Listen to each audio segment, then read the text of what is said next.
I'm excited today to have Devan Gonzalez on the podcast. Devan is a mindset-driven entrepreneur, the CEO of Strive 11 Fitness, host of the Mindset Cafe podcast, and the best-selling author of Money Muscle Mindset, the underground playbook for aspiring gym owners.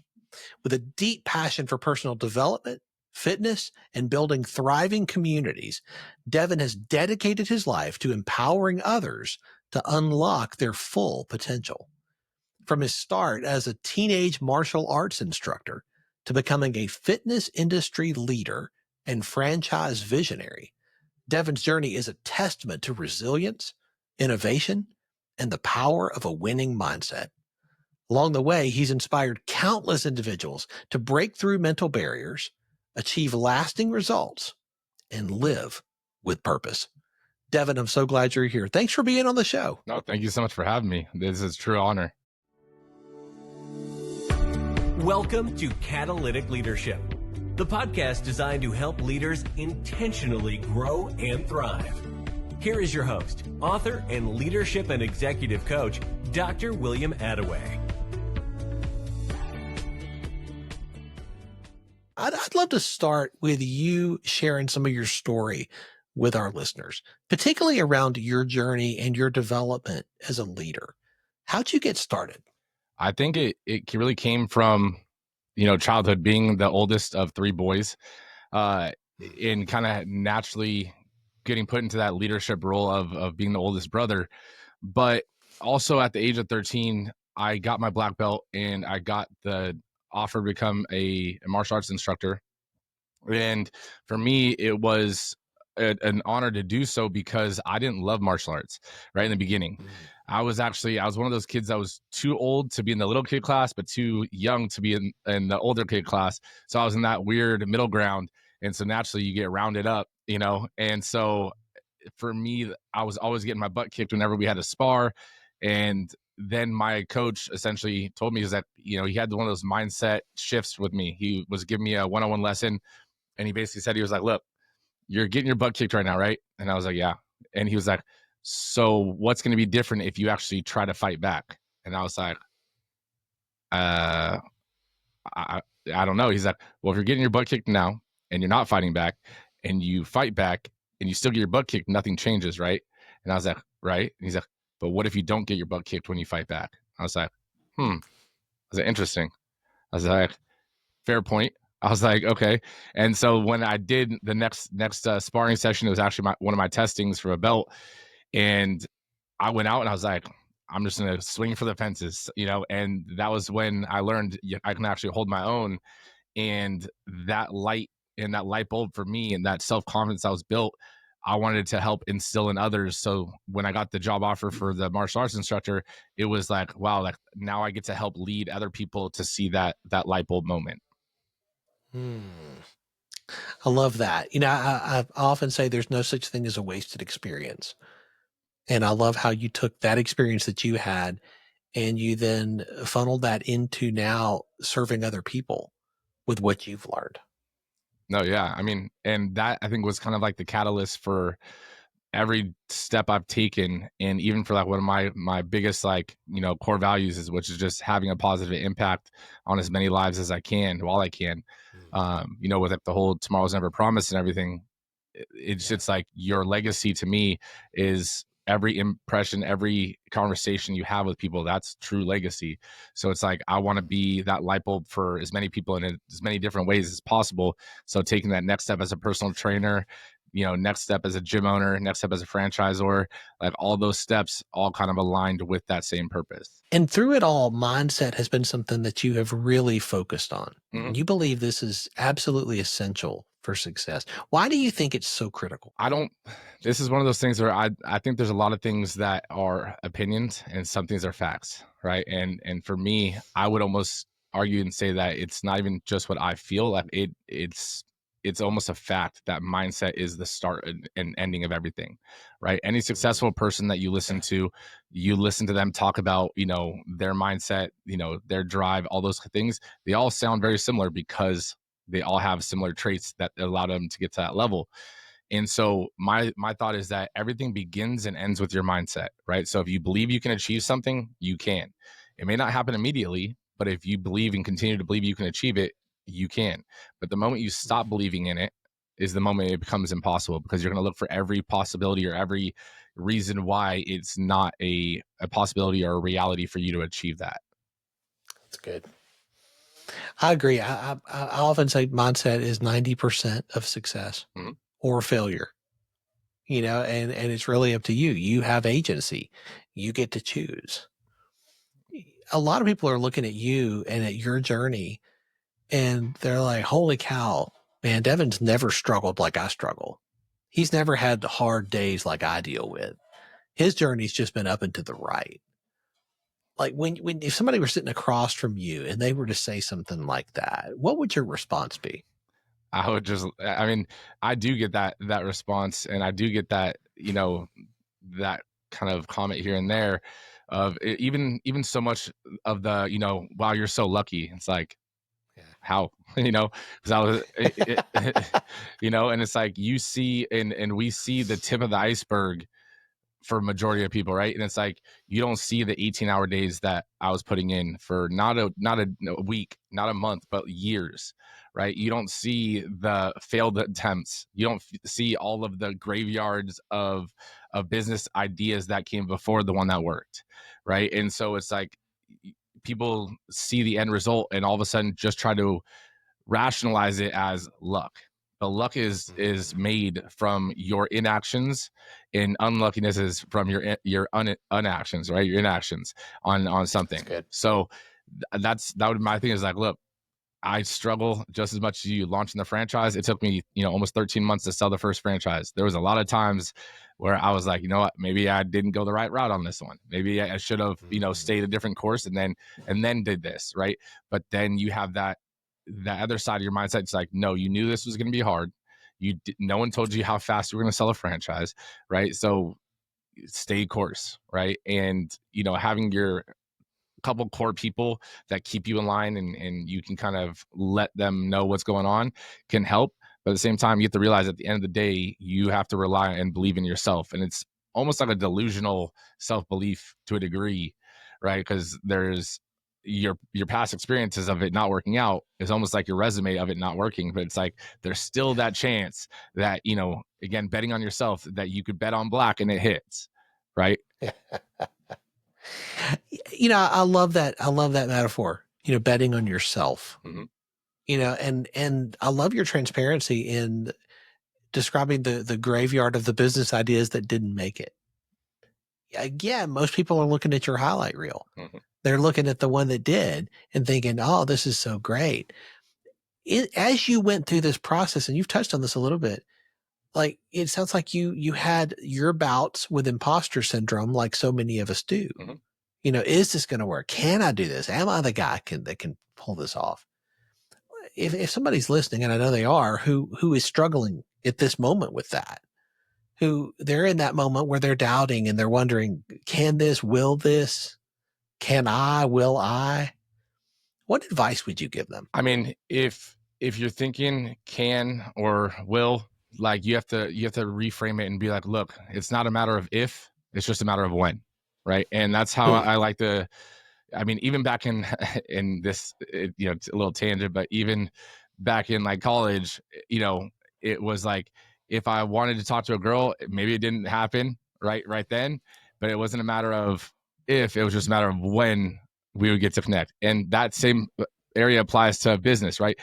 It's not a matter of if I was going to open a gym, it's just when I was going to open a gym. So I would tell people when I was a personal trainer, I would tell people I was opening a gym. And they'd be like, oh, okay, cool. I mean, how many personal trainers say they're going to open a gym? 99% of them, right? And so when you tell that to someone, like they give you like the pat on the head, they're like, okay, all right, kid, keep going. But for me, it was like, I might not open it today, tomorrow, this year, or in 5 years, but it's going to happen, right? And I mean, there was probably a 5-year span of different partnerships, different investors, different, ideas that didn't pan out, or that I pulled the deal on because I was like, I'm forcing this. Like, I don't want to be stuck in this one. And so 5 years, 5-ish years after doing all that, then it flourished, right? And so it's like, you have to realize that as long as you still have the belief in it being a possibility, it's going to happen. Imposter syndrome is all self-belief, right? And that doesn't change, because even now, like, I'm a part of a business mastermind, and I moved up to the upper level group, and now we had a meetup in Rosarito, right? So now I'm already the CEO, I'm already the owner of the gym, launching the franchise. At that point, it hadn't been launched yet, but now this meetup, a lot of people didn't want to go to Rosarito, so there was like 10 of us there, and so there was no hiding in the back, right? And imposter syndrome definitely set in when I'm sitting around 8-figure earners, 7-8-figure earners, and all of them are, have 5 to 10 years on me in age and in business, right? And so it's like, wow, I'm the youngest one here, and my business is the youngest one, and my business is doing the lowest in revenue. Like, the imposter syndrome was definitely real. Is like, is this even the right table I should be sitting at? Because when we had to do a breakout and you give advice to each other on different problems, it's like, if I give them advice, are they going to laugh? Like, what, then I just thought, and I was like, well, what if I know something or have a different perspective on it that I give them that could help them? If I don't give it to them, then I'm doing them a disjustice. But if I do and they don't take it, no harm, no foul. Like, it doesn't hurt me if they take it or don't take it. Might as well just say it, right? And after I did it and stepped outside of my comfort zone, all the other 9 people were talking to me afterwards, like, dude, like, you're really smart. Like, you have a lot going for you. And I was like, really? Like, I thought a lot of things I was saying was like common sense. And like, I didn't even think of it that way, right? And then that was like the first light bulb to realize that common sense, or what you believe is common sense, is only common to the person that knows it, right? Your life experiences, your things you've read, all those things are all stuff that you know, and now is common sense to you, but other people may haven't experienced it, so it's not common to them. I heard somebody say once, common sense is not a flower that is planted in every garden. Yep. And I think that's true. We have the curse of knowledge. We don't know what it's like not to know the things we know and have the experiences that we've had, because it's just normal for us. But other people don't have it. And I love how you describe that you can bring that to bear for other people who haven't learned or been exposed to those ideas, who haven't had those experiences. And you can leverage those experiences then to help them, to benefit them, if you're willing to be a conduit of that learning instead of just trying to hold it in for yourself and be a reservoir of it. Mm-hmm. I think that's one of the things that sets you apart. It sounds like in that mastermind, that's exactly what you were doing. You were sharing freely and openly, which is the best thing to do in that type of a setting. That's where you get the most value. No, exactly. I think that you always, I mean, a majority of things in life, like, you get out what you put in, right? You can't expect to do nothing and get the world in exchange. Like, you got to put your effort in to receive it on the back end, in relationships and life and business. Like, that's just how it goes. Nature of the game. I love that. And I love what you said about feeling like, is this am I in the right room? I joined a mastermind last year, and at the first session that we were going around, I was wondering the same thing. Like, holy cow, I'm not at the level of so many people around the circle. Man, am I in the right place? And I think that's so normal. And I love the transparency there, because I think a lot of listeners are feeling that too. But it's about putting yourself in rooms where you're not the smartest person in the room, where you're not the most advanced person in the room, putting yourself in the rooms with people who are farther down the road than you are, that you can learn from, that you can be challenged by, that you can be inspired by. I think that makes a tremendous amount of difference in expanding our mindset to see maybe some things we've never seen before, so that we can achieve things we've never achieved before. Exactly. And I think that doing that and stepping outside of your comfort zone, because when you feel like you're the big fish, right? You've outgrown that pond and you need to become the little fish again. But you get fed knowledge, and it helps you condense your timeline to growth or to success, because the other people in the room are going to level you up by their ripple effect, right? And so being around them and getting in those bigger rooms and bigger tables, like, that helps you, as uncomfortable as it is, as much of an imposter as you feel. At the end of the day, for me, an imposter syndrome, like, you have to think about it, is what do you feel an imposter about? Being an entrepreneur? Like, do you own a company? Well, you're an entrepreneur, right? It's just a title on paper, right? So what are you setting yourself to feel imposter of, that you're not an 8-figure entrepreneur? Like, those titles don't really matter. Right. That's exactly right. I want to talk about something that you mentioned a minute ago, and Devin, and it really, it struck me because I watch a whole lot of people never make the turn that you made. Moving from an individual contributor, a personal trainer in your case, into somebody who is going to be a gym owner and then the CEO of a franchise. That's a turn. And most people do not make that turn for a variety of reasons. But I think foremost among them, we get a dopamine hit from the individual contributor stuff. We get that dopamine hit from achieving and doing and getting our hands dirty and all that. And for a lot of people, it's hard to make the turn to learning how to lead a team where you're not doing everything anymore. You're getting things done through other people. Did you struggle with that? Was that a hard turn for you? Oh, 100%. Like, that's probably one of the hardest turns, I would say. Opening a business is easy. Growing it obviously is tougher, but the first tough part of that, and I think the hardest part for me at least, was not necessarily delegating, because like you can delegate like meaningless stuff, but giving a task that you feel that are super important in large scheme of things. They're probably not as important as you're letting them believe they are. But that first step, even with my business partner, who, my former business partner who wasn't an entrepreneur, even with him, like when I stepped away to launch the franchise side and letting him run everything, like it was kind of putting a lot on his plate, but I had to trust the stuff that we worked on and stuff he'd be fine. And also trusting my team that I've taught them well and they've grown, and not being the bottleneck that, comes to solve every problem. So even when I launched the franchise, like I was even just in the back office, and then I was getting them coming back to the back office, asking me every single question, big or small. Majority of the times there were small questions. And it was like, look, you guys know the answer to this. Like, I don't, so I was like, then it was always like daily, if not hourly, like, what do you think we should do? Well, I think we should do this. Exactly. Okay. So why did you come back here? Right. So it's like, but having them buy into it and like realize they know it, they don't need to get my approval on all the little things. So then it was like, okay, I had to actually step out of the gym and, work remote. And then it would be my business partner would call me and he'd be like, hey, this member X, Y, and Z, what do you want to do? And I was like, all right, what do you want to do? Like, and then he was like, I don't know. And I was like, honestly, I'm on the phone right now with someone else. I was like, make a decision, let me know. And I would just hang up, and I wasn't even on the phone with anyone else.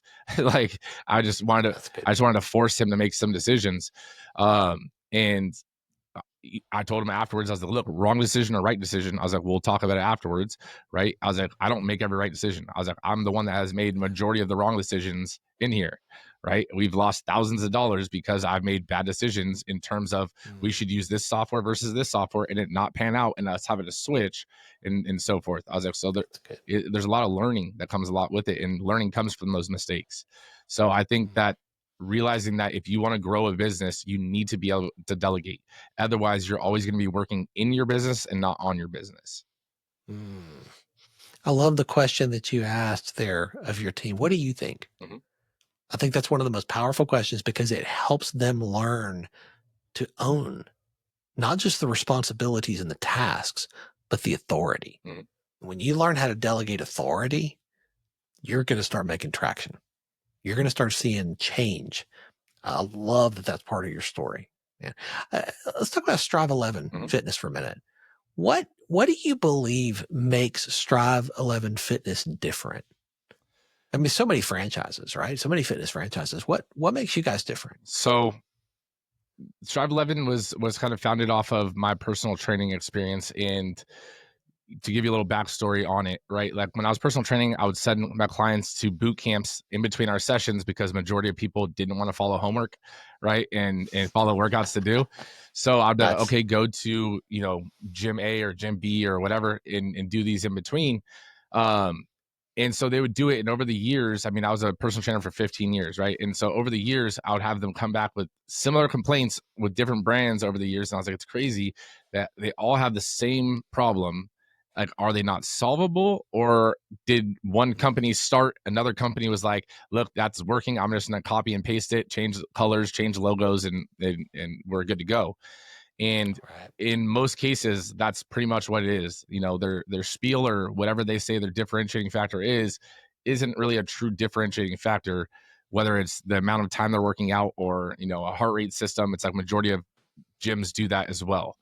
But for Strive 11, essentially our whole goal was to solve the problems that they weren't solving. And number one being class times, right? So it is a boot camp style model, but we don't have class times, right? So you can come in just like you would at a corporate gym, at a big box gym. And once you walk in the door, then you would start your workout at that time, but you get the same energy, the same feel, the same, group experience as you would in a boot camp, a traditional one that everyone starts at the same time, because other people are already doing that workout, right? And whether they're almost done, whether they're just starting, you're all working out and doing the same stuff. So when you walk into the gym, one of the trainers greets you, they show you the warm up, and then they put you into one of the 11 stations. That's where the 11 in Strive 11 comes from. But one of the 11 stations, all the stations are on a singular timer for the room. So all the stations are rotating, every about 2 minutes.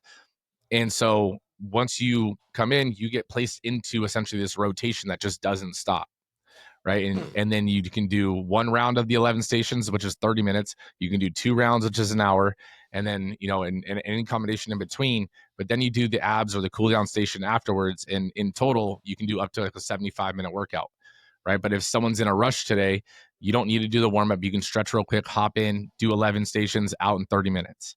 Right. So it's like our whole thing is like something is better than nothing. And I guarantee 30 minutes here is going to be more calories burned, more muscle focused than you doing an hour alone at your gym. Right. And so that was one of the biggest factors of eliminating class times for people, because traditional class times don't work for a lot of members, and showing up late always kind of brought up that, when you're in middle school or in high school and you walk in late to a class and all of a sudden everyone turns and looks at you and you could hear a pin drop, right? People are already nervous coming into the gym in the most cases, especially in the beginning. Well, we eliminate that because you're never late, right? So no one's really turning to look to see who came in, because again, there's people coming in, there's people leaving the whole entire time. I love that. I love the model, and I love the fact that you've really put yourself into the mind of your ideal clients and thought, what are they really struggling with? What are the things that make this uncomfortable for them? And you've really tried to dial into those and address those. That's really creative. No, I appreciate it. I mean, we do have other like features and stuff. Our whole thing is always to solve the problems that would keep a member, in terms of retention and so forth. One of them being like we have a meal plan service. So if you want custom personalized meal plans, we have a software that does that as well. So we have the custom meal plans. We have, body composition scans. We have the heart rate technology. We have the challenges. We have all the different areas of fitness and personal development that you could think of to make sure our members are getting more of a holistic approach to their journey, right? And that's one of the things that members do like is, yes, a lot of gyms will say, you should feel better, look better, your clothes fit better. That's all cool. But that's also, I feel, kind of a scapegoat to, actually giving people what they're paying for. So having the body composition scans, it's like, these are your actual numbers. And whether they're good or bad readings, like we can adjust from there, right? We can see when you plateau, we can see if you're declining, and then we can talk about it, right? And that's one of our biggest things is like, look, there's going to be ups, there's going to be downs, but just like in anything in life, you can't fail if you don't give up. I love the use of objective data there instead of just a subjective feel, because I think data tells a story. And I love that you're utilizing data in such a way that people can see the story and they can say, okay, this is the reality that is, not what I feel like today or what I wish were. This is what it is today. I think that's brilliant. And I mean, just like in business, as you know, like you can't improve something where you don't know the numbers, right? So that's exactly right. If you're like, I don't care what someone's weight is, right? But because people get kind of obsessed about their weight on a scale, it's like, we tell people like, that's one piece of the equation I need. I'm looking at your percentage of muscle increase or decrease, your percentage of body fat increase or decrease, your water retention. Like those are the things I'm actually looking at. Your weight is just one of the pieces of the equation that gives me that. That's good. That's really good. Let me talk about you for a second. Mhm. So your team, your business, your clients, now your franchisees need you to lead at a higher level today, Devin, than was true 3, 4, 5 years ago. And 3, 4, 5 years from now, that's going to be even more true. How do you level up as a leader? How do you develop the skills that your team, your business, your clients are going to need you to have in the months and years to come? I think that it all starts again with like the mindset or realizing that I don't know everything, right? No one knows everything. And the moment that you think that you know everything is the moment you're actually going to start declining. But having almost, I heard this title of this analogy, but a white belt mentality, right? Yeah. You always be learning, right? And know that you can always take something new from a conversation, from a podcast such as this, a book, right? There's always a new perspective. There's always a new, angle, but there's always other skills because again, the world is always evolving and there's new things and new developments all the time. Like you have to stay on top of your game, but you can't you can't solve every problem that may or may not happen, right? So sometimes you also just need to know that you're adjustable, right? So I don't think I'm the best or anything in that nature, but I know I will outwork anyone that is put in front of me because of my past, resume, right? Like I've done so in the past and I know I have that belief in myself that I will do so in the future. So if something happens in, a problem or something that I've never overcame, I know I have the ability to resource and ask and do research to find the answer. I love that teachable spirit and that never stop learning mindset. Mm-hmm. I think that's so good. In that vein, is there a book that has made a big difference in your journey that you would recommend to the leaders who are listening? I mean, there's a lot, but I would say one of the biggest eye openers for me in terms of leadership, especially, was Jocko Willink's The Dichotomy of Leadership. Right. Great book. And the reason it resonated so much with me was because I read it at the time I was just starting to delegate. Right. And so I think it left a huge imprint on me, but also having to train my managers and train, the franchisees to understand the same principles. I think it's so crucial because when your team is doing poorly, it's your fault. Right. When your team is succeeding, it's because of them. Right. Yeah. And so realizing that if they're doing something wrong, is it because they don't have the skills, the knowledge, you haven't taught them the system and process, or it's something that needs to be fixed? And that's something that you need to analyze. And in doing so, when you're, letting them know of a problem or letting them know that they did something wrong, instead of just correcting them, like let them know, like, hey, look, my fault. Maybe I explained this wrong, right? When we do X, this is how you do it. You do it by doing A, B, and C, right? So, and you go through that way. That's again my fault. Maybe I didn't teach you in that way or explain it in a certain way. And then all of a sudden, by you having a buy-in to their mistake and being their leader, it actually has them buy into the mistake as well. Like for me, I don't accept excuses, right? I do not accept excuses from my family, from my team at work. Like excuses, it means you didn't accept responsibility for the mistake.